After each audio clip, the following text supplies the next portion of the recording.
Hi, and welcome to episode 9 of the podcast.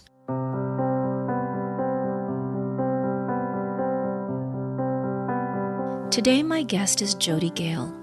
Jodie is a psychotherapist with a practice in the northern beaches of Australia who focuses on supporting women who struggle with body image concerns, yo-yo dieting, chronic dieting, and eating disorders.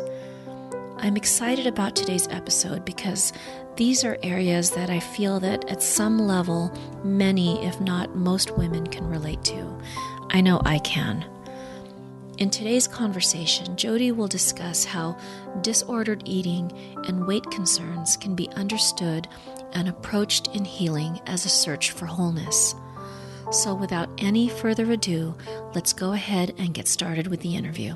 Hi, Jodie, and welcome to the podcast. Hi, Lourdes. How are you?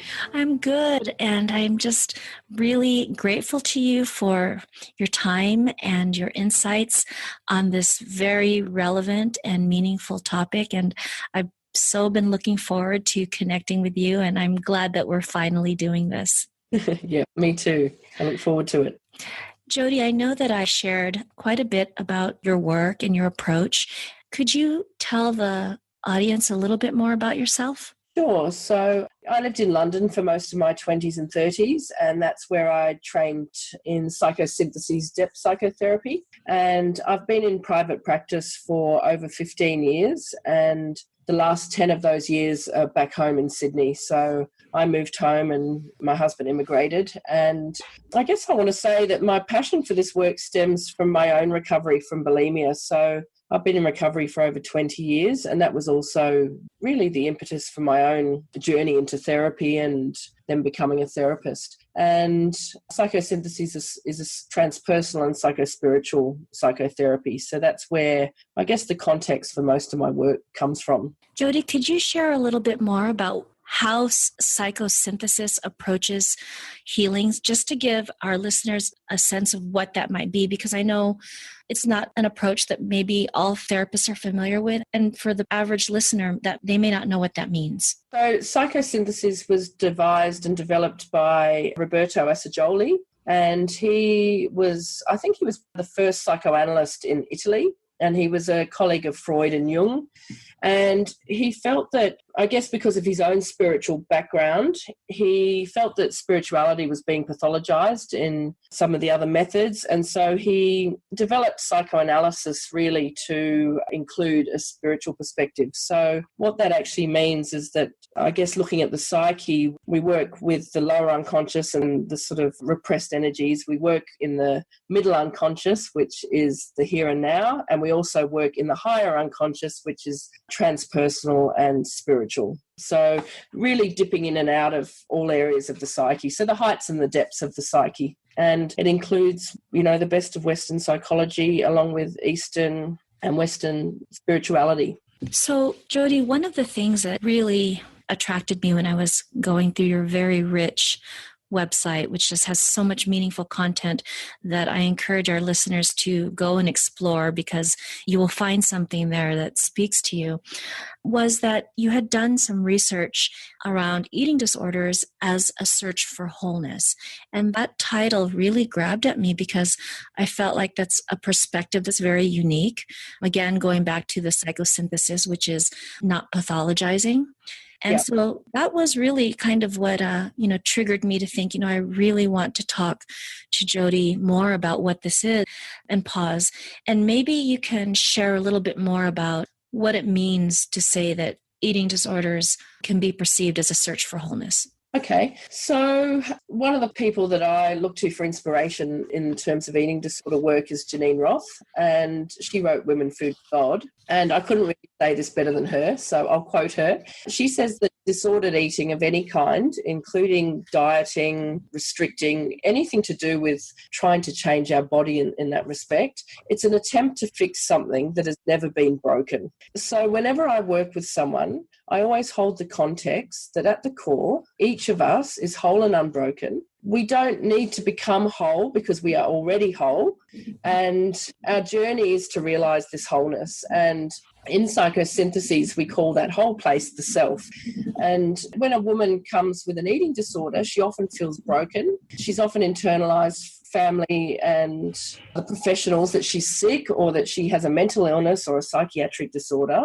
And for me, this language stems from the medical model, and it's often perceived by people as highly pathologizing, and it does fit for some people, but it doesn't for others. And so I quite often share straight up with women that I think that their eating disorder is a highly creative way of dealing with underlying trauma and crises, and how at one level it served her, but at another level it's now limiting her. And at the core, all weight concerns, chronic dieting, disordered eating, whatever it is, they're a search for self, which I've already spoken about as a search for wholeness, because self is whole at the core. So really the woman is searching for self-identity, which is that whole and good place inside. So the place where beauty resides, goodness, worth. And instead of searching inside, she starts searching outside in perhaps the perfect food, the perfect body, perfect eating plan, perfect exercise regime. And, you know, she's searching in all the wrong places. She feels like part of her is missing, but she's just not awakened to that part inside of her that is whole and unbroken. She doesn't know that part. You know, Jodie, that was so powerful when you described that there were two parts to it, that any disordered eating. So that is any type of, just to make sure I'm understanding this correctly, that means any type of attempt in our eating habits to change our body. That is disordered eating. And that is really an attempt to fix something that's not even broken. Yeah. Wow. So, and look, disordered eating to varying degrees. Look, I think there's a limited amount of people that can diet, for example, and be okay with that, but that is very, very limited. My experience over the years, and it's creeping, in a way, eating disorder behaviour is creeping more and more into everyday society. This chronic dieting where people are putting it under the banner of healthy or clean eating or any of those kind of things, it's often an attempt to change something on the outside, thinking that it's going to change something on the inside. And that's just not, you know, like a few people that might be true, but on the whole, you get people who have lost lots and lots of weight, and yet they still feel miserable inside. Yeah. And because they feel broken, they don't know their wholeness, they don't know their goodness, they don't know the beauty inside. So really the healing process in the psychosynthesis approach is helping the individual to get to a place of recognizing what they have forgotten or were not aware of, or perceived that it was broken or in some way not working. Yeah, that's right. Getting them to that realization, it's sounding like.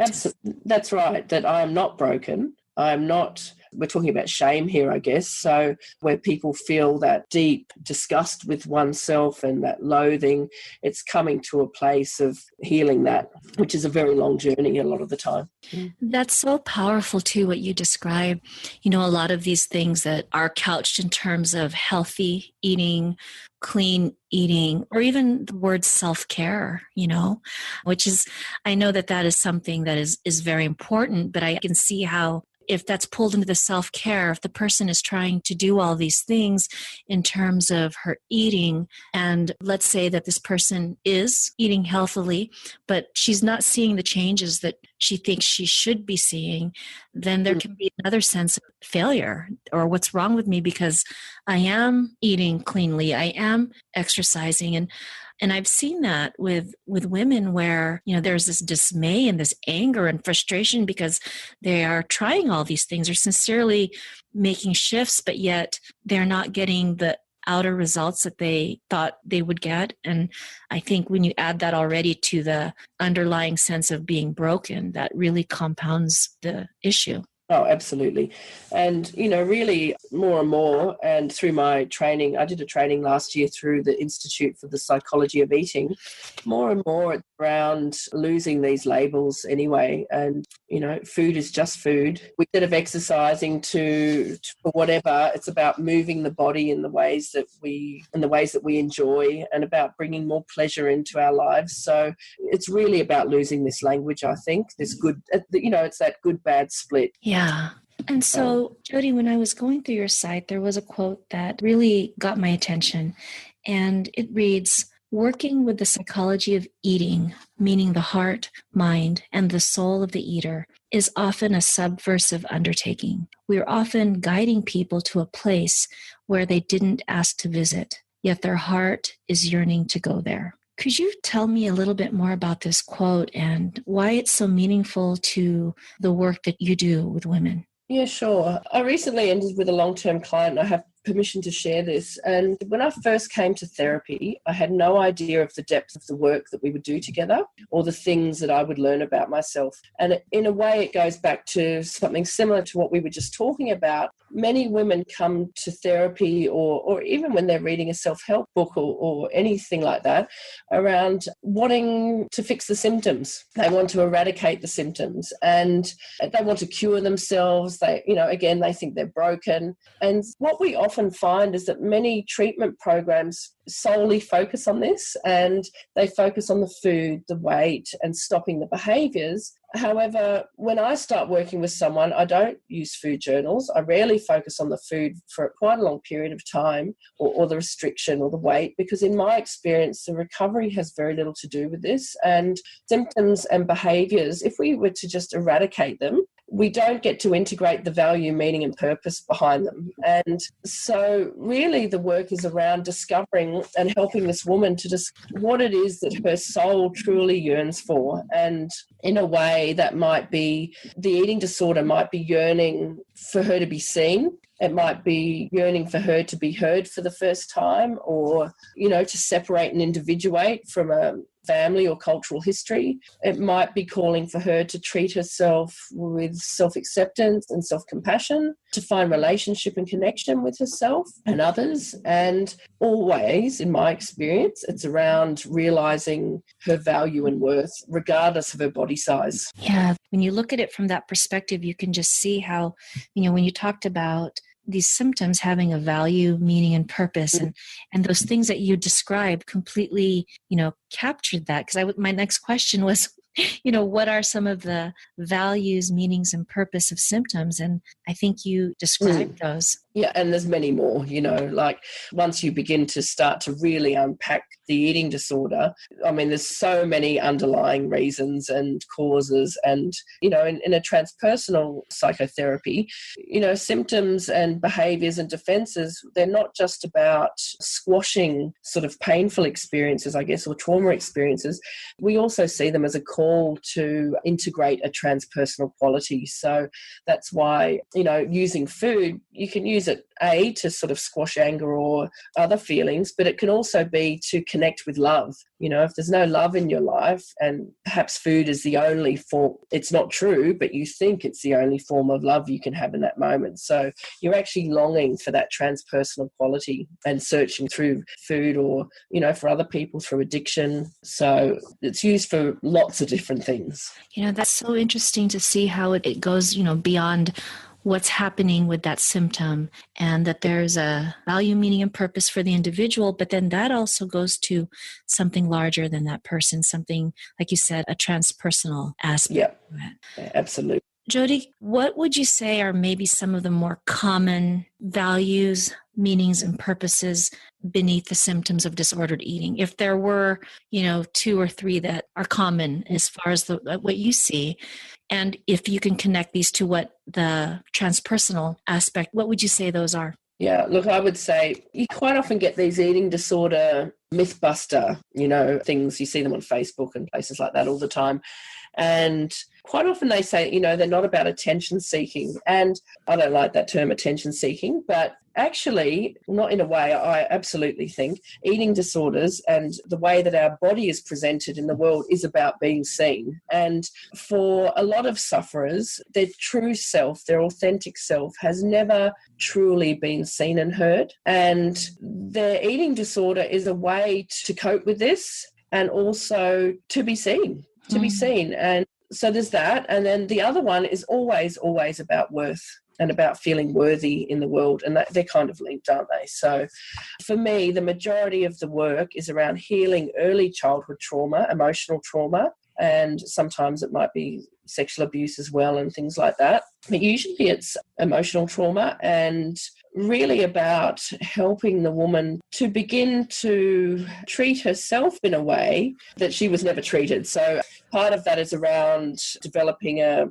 internal nourishing mother and beginning to re-parent oneself in a way. So being the parent to themselves that they, for whatever reason, were not able to experience. Exactly. We is the case for a lot of trauma, I think. You also write about on your website, Jodie, about different hungers.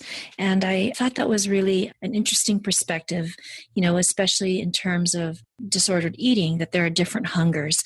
So could you share a little bit about what the different hungers are? This sort of stems from my work. I did a lot of work with a lady in France called Helena Lovendale Sorensen, and she runs women's workshops, and she incorporates a lot of Jungian sort of aspects into her work. And, if we think about in psychosynthesis, we use what we call bifocal vision. So we see that each of us is a self, whole and unbroken, and we also have a personality with many parts, and we call these subpersonalities. And so each part of us has different needs, desires, longings, and hungers. Each part hungers for something.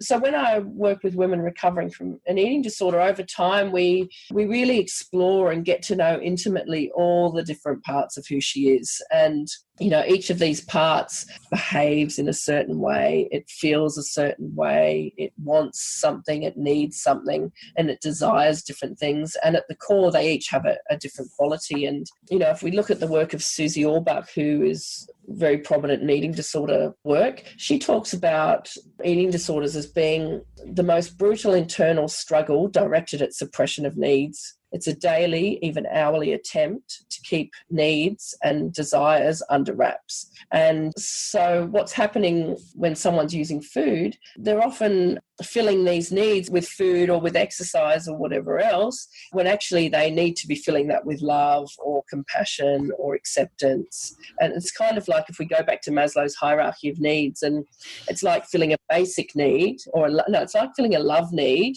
with food. And that's never going to work. That's never going to work. So it involves this process of getting to know these different parts of yourself, or the subpersonalities. For example, it could be your physical part, your emotional part, your mental part, your sexual part, and changing your relationship with these aspects of you from the beginning of maybe not even knowing about them to getting into relationship with them in a compassionate, interested, loving way, so that you can dialogue with these parts, find out what they need. And also, I guess, if you get to know these parts, you'll also know with attention and developing this relationship and awareness of when these parts of you are asking for your attention. Absolutely.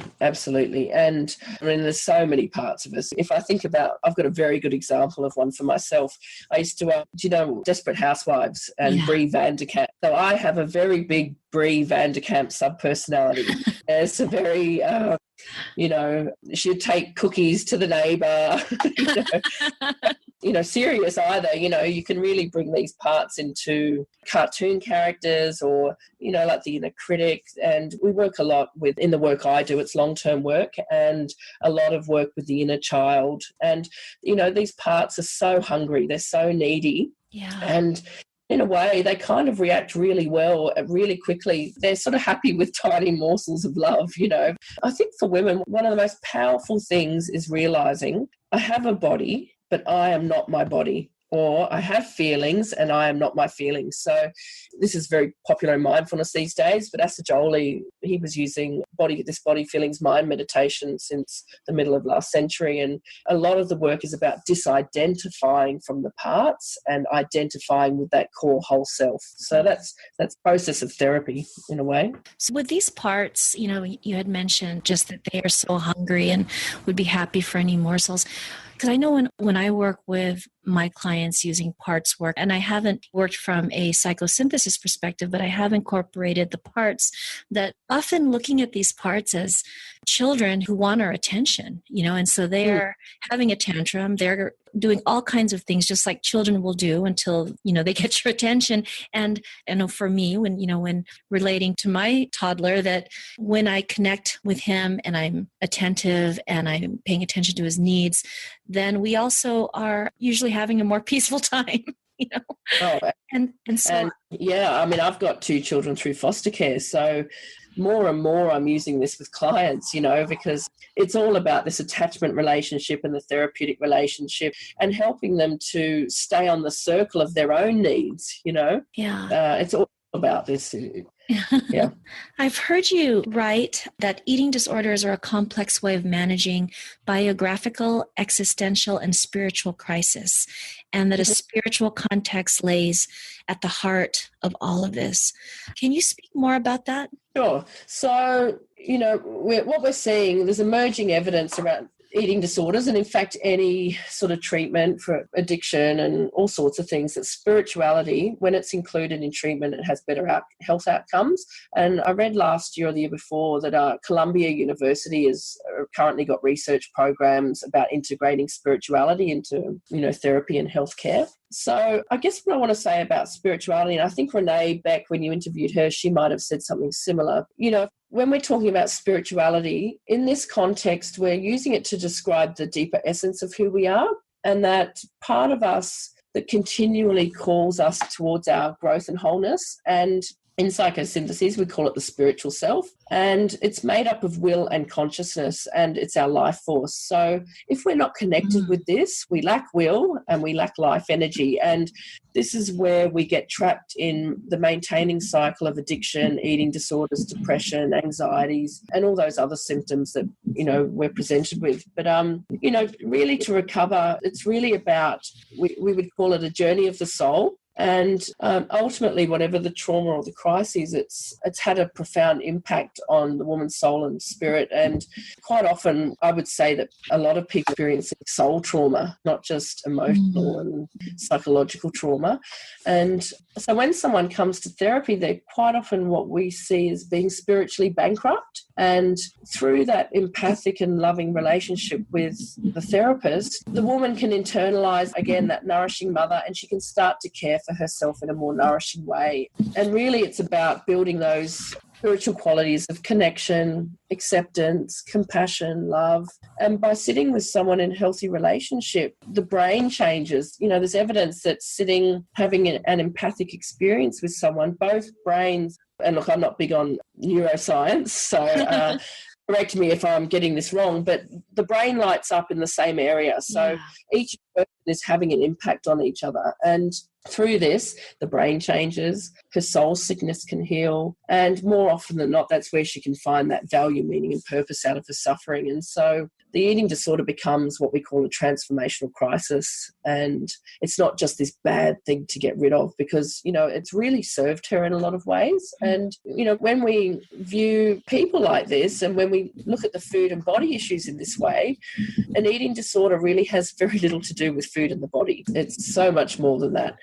It's about rediscovering that connection with that spiritual self. That was very powerful when you described that spiritual essence is the life force for a person. That was, it makes sense that if someone is spiritually bankrupt or disconnected from that part of themselves, that it will be more challenging to really move through this and recover. Oh, absolutely. And if we go back to very early childhood and the mother and the baby, it's that mirroring of that sense of self that is just so important. And, in my work, you quite often hear you can't love your patients, you can't do this, you can't do that. I think that's rubbish. Personally, it's my job to love every client that comes in the room and to show this person that they are worthy and valuable and lovable, no matter their personality traits or their weight or whatever it is. You quite often get therapists trying to get clients to lose weight or to put on weight. And my experience is that this just creates a battle from the onset, because quite often these girls have already had all this in treatment programs, and starting therapy that way is not a good way to start. It's really about, can I love this person even in their, whatever they bring.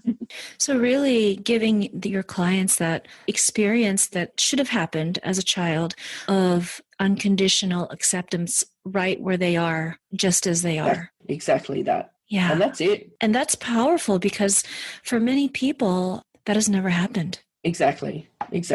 From my own recovery, I was with therapists for, quite some years. That experience, first time of feeling totally accepted, it was so alien to me. Yeah. So healing. So, Jodie, if there is someone listening right now who is dealing with some sort of disordered eating, what would be your words of wisdom to her at this time? I would go back to how we started. You are not broken. There is nothing wrong with you. You are good and whole and all of those other wonderful things at the core. And your work is to realize this. That's your work. That's beautiful, Jodie. Thank you so much for sharing that. I was very moved just listening to you share that. Do you have any favorite resources, quotes, books that you could offer to our listeners? My favourite resource in terms of a book is Janine Roth's Women, Food and God. I think she just speaks in a really easy way.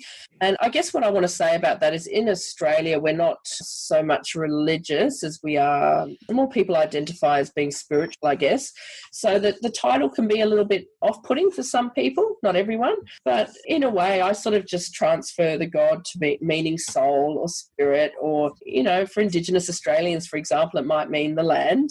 Mm-hmm. And I just love the way she writes about it, and her Facebook page is so inspirational. And I also follow Emily Rosen from the Institute for the Psychology of Eating. I think she's also in recovery, and she is so authentic, and she's also a wonderful poet, and just her words are so moving. The other one for a practical suggestion is the Recovery Warrior podcast, and she gives lots of very useful tips to recover. So each month they might give something like how to stop a binge or how to tame the inner critic. So she's giving some very practical ideas, as well as interviews with some other great therapists who are working with eating disorders. So yeah, I'd say they'd probably be my top three. And Jodie, could you also share the best way for listeners to get in touch with you, to learn more about your work? And actually, if you could share a little bit also about the work you do. I know that you're doing some phenomenal workshops, which are intensive experiences with women. And, if you could share about that, that would be wonderful too. Yeah, sure. So at the moment, because I've got two small children, next year when my little one goes to school, I'll probably be cranking things up a little bit, because at the moment I'm a full-time stay-at-home mother with a small private practice and working long-term weekly with people over a period of years, which I love. I love that process of that ongoing journey of the soul, I guess. And so I'm running some Saturday afternoon soul sessions, and that was really to have a bit of a more flexible practice on a Saturday afternoon, so I'm not sort of, I guess, tied down to long-term work on a Saturday. So doing some soul sessions, and next year I'll be doing some online programs around eating psychology. And actually in November I'm off to San Francisco to attend a Janine Roth retreat. So I'll be coming back and integrating some of that into my work, and also currently writing an ebook about befriending the body. So for anyone on my mailing list who is already on there, or anyone who signs up, they'll get a copy of that once that's released. I'm really I've got quite a long wait list, so I'm really trying to create a way of reaching more people. Yeah. Jodie, thank you so much for everything that you've shared, your wisdom, your insights. I've learned so much from our conversation, and I know that you've piqued my interest in so many things that I already know that I want to go delve into a lot of the things that you shared. So thank you so much. I really appreciate your time and being here today. Thank you so much for having me. I love your podcast. Really pleased when you invited me. Oh, thank you. Ever since I have stumbled across your website, it just resonated with me, and I knew that it would be something that so many women would find meaningful. Oh, thank you. All right. Thank you, Jodie, and take care. Yeah, you too. Bye-bye. Bye-bye. Wow, I learned so much in this episode. What stood out for me is how Jodie described disordered eating as an attempt to fix something that has never been broken, and that recovery and healing involves the remembering and realization that we are already whole. I also loved how Jodie shared that symptoms of disordered eating have value, meaning, and purpose. For show notes to today's episode and for links to the resources Jodie mentioned, visit www.lourdesviato.com and click on podcast. And if you enjoyed today's episode, please subscribe on iTunes and leave a review. Thank you so much for listening, and see you next time.